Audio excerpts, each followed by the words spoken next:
I'm Patty Kay, and this is the U-Shaped Business Show.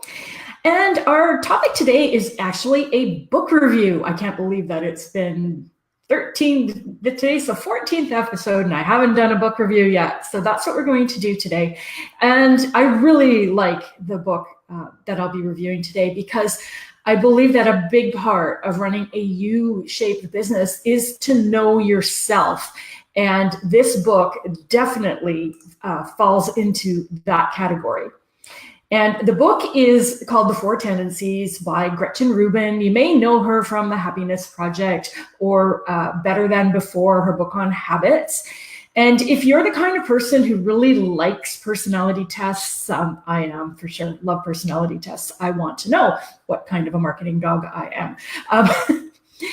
You'll probably get a lot of value out of this because she's got a very simple system, but I found it enormously helpful. So if you like to know more about yourself and how you respond and how you can develop personally and to grow and to see things that you might not be seeing, this book can be really helpful. It can also be super helpful in getting some insight into knowing the people around you better.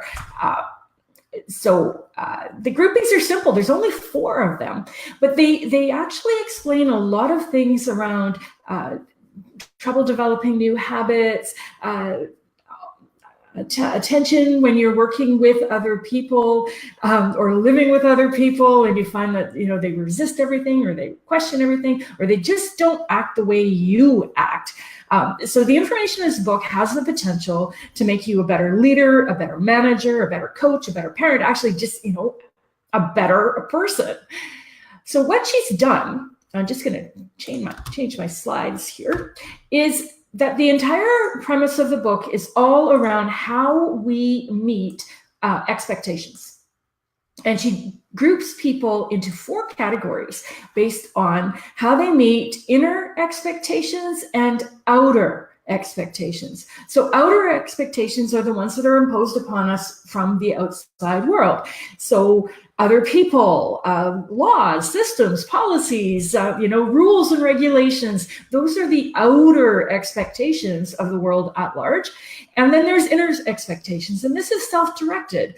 This is, what we want to do. It's our goals, it's our habits, it's what we expect of ourselves. And from this, based on how people respond to both inner and outer expectations, she came up with the 4 tendencies, and they are the upholder, the questioner, the obliger, and the rebel. So I'm just going to give you a brief overview of each one of these tendencies. You may be able to pick yourself out of this, and we'll begin with the upholders. And upholders are the most obnoxious of the bunch. And fortunately for us, they're a relatively small part of the population. And I can say that and call them obnoxious because the chances that an upholder will actually be listening to this video or reading this blog post is about 0, unless they have watched Patty Kay's video or on a book review on their task list. Otherwise, they're just out there making the rest of us look bad. Upholders respond well to both outer and inner expectations, which makes them that small percentage of people who actually keep their New Year's resolutions.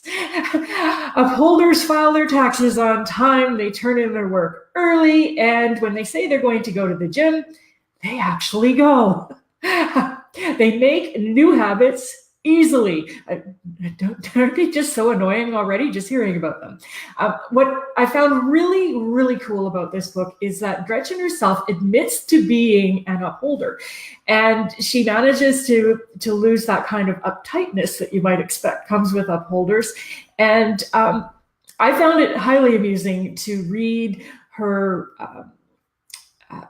observations when she did her research, finding out about the world at large and how most people are not upholders. And it was just really quite amusing and also refreshing because She spent a lot of time researching the other types, having conversations with people, and really trying to understand them rather than judging them. And upholders can tend to be a little bit judgmental. I am living with an upholder. I understand what this is like. So for the most part, despite being an upholder and being absolutely shocked that people make promises to themselves and don't carry them out, or that they, break rules all the time without a second thought, she manages to come across a pretty understanding of the other types. And in some ways, I think the fact that she doesn't understand them all that well and had to do the research actually provides more insight and information and perspective from her side. So for the most part, not so judgmental. Struggles a little bit with rebels, who are her complete opposite. But that's upholder, the first of the 4 tendencies. The next of the 4 tendencies is the questioner. And questioners are awesome. You never guess which kind I am. As the name implies, questioners ask a lot of questions. And questioners only respond well to our inner expectations. And I found this really surprising. But questioners follow our inner expectations. We have no problem disregarding outer expectations if we don't agree with them. But if something makes sense to us, we will do it. And if we have questions, we're going to ask them, and we want to understand first before we do anything.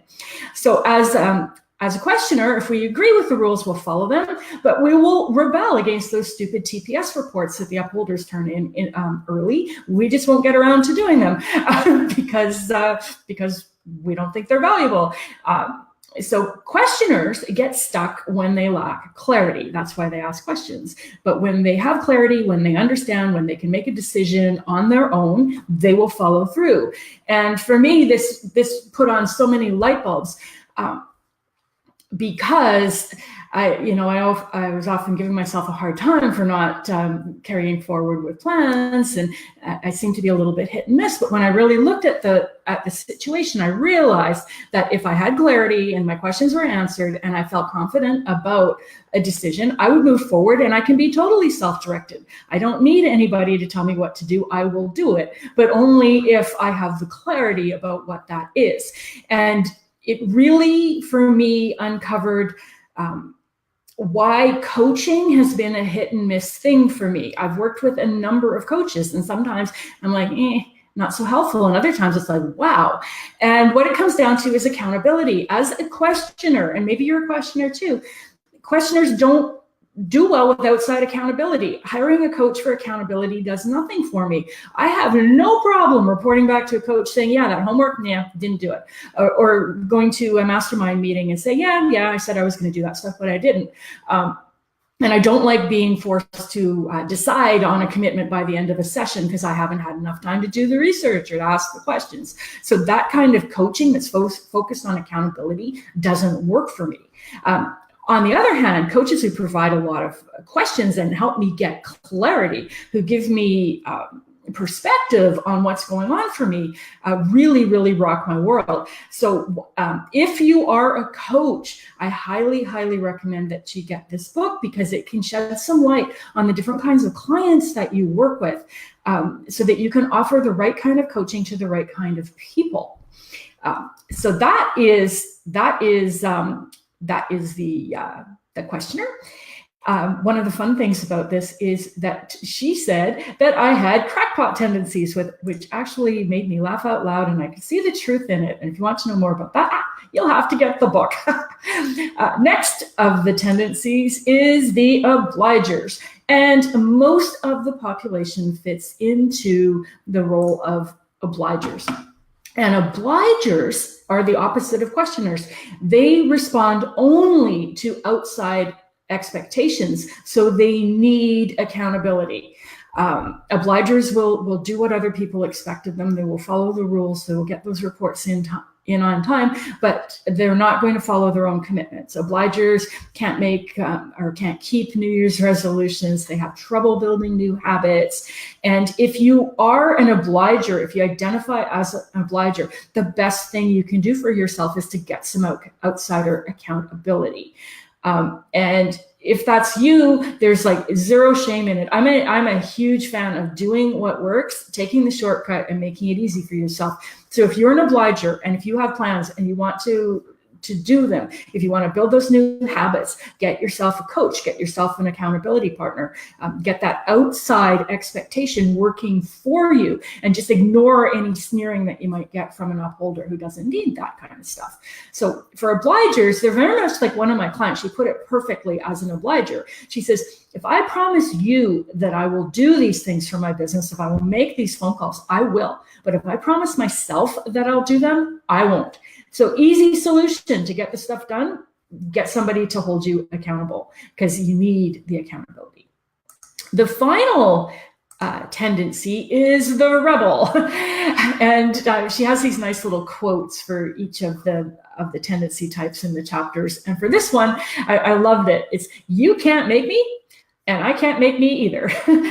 Rebels simply don't respond to expectations, not from the outside world and not from the inside world. They just resist everything.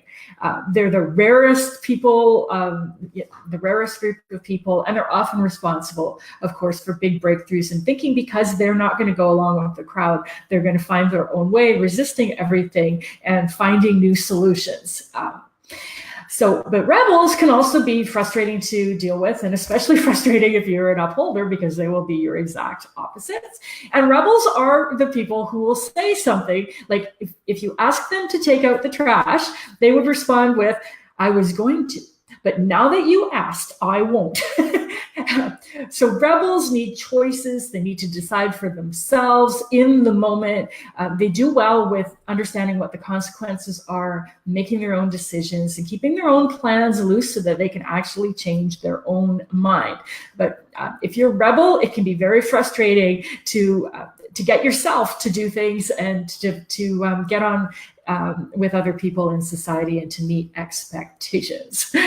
So rebels are more challenging. And in terms of the book as a whole, there's probably the least amount of help in the book for rebels. I find myself, even after reading the book, at a little bit of a loss with how to work with my clients, one of whom I said, I am a rebel, which is really cool, because when you know who you are, you can do better with everything that you do.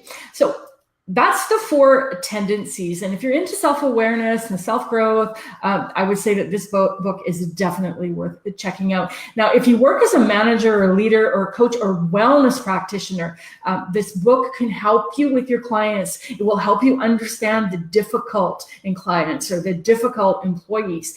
And especially for anybody to use this information professionally, the book contains a lot of nuances, a lot of suggestions for exactly how to approach each one of the type, how to manage them. And she's done a significant amount of work with medical professionals to help them ensure compliance with their patients and with their treatment plans. So if you're in the wellness kind of business, if you're a nutritionist or a healthcare provider of some sort, if you're a personal trainer, this can be really helpful for you to understand the needs of your varying clients, because what works for an upholder won't work for a questioner, won't work for a rebel, and it certainly won't work for an obliger. So if you can shift how you work with people depending on their personality type or depending on their tendency towards expectations, you can do a better job with what you're doing. Happier clients means more business. It's all great. So that's me. You can get more info for me, more videos, more stuff at my website, pattyk.com. And I will see you back here tomorrow. Have a fantastic day. Bye for now.